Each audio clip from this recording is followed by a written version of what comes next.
Vrindavan day 2. सकाळी उठताच आम्ही आलो यमुना किनारी यमुना मातेचं दर्शन घ्यायला.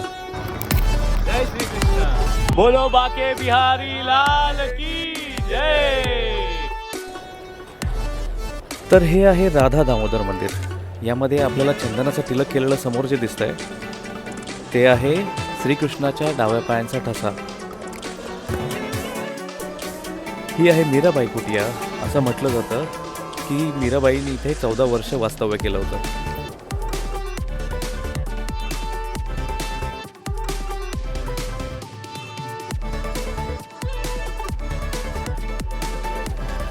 रंगमंदिरातला हा सुमारे 400 किलो वजन असलेला सुवर्णस्तंभ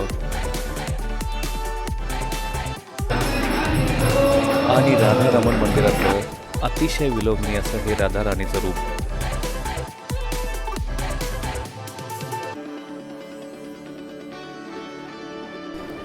त्या युगातलं मधुबन आज त्याला निधिबन असं संबोधलं जातं आणि असं म्हणतात की या ठिकाणी अजूनही रासलीला रोज रात्री भरली जाते.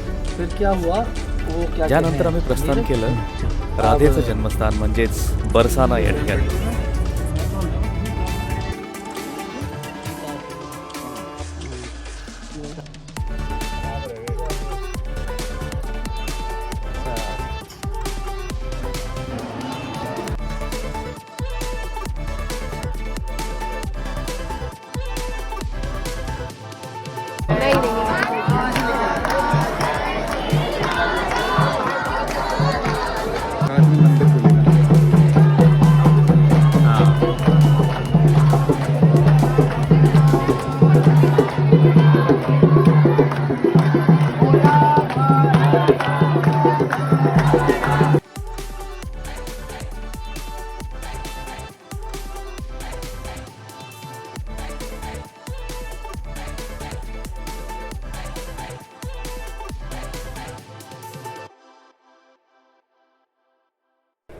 आणि हेच ते नंदगाव. या मंदिराच्या ठिकाणी श्रीकृष्णाचं घर होतं असं म्हटलं जातं.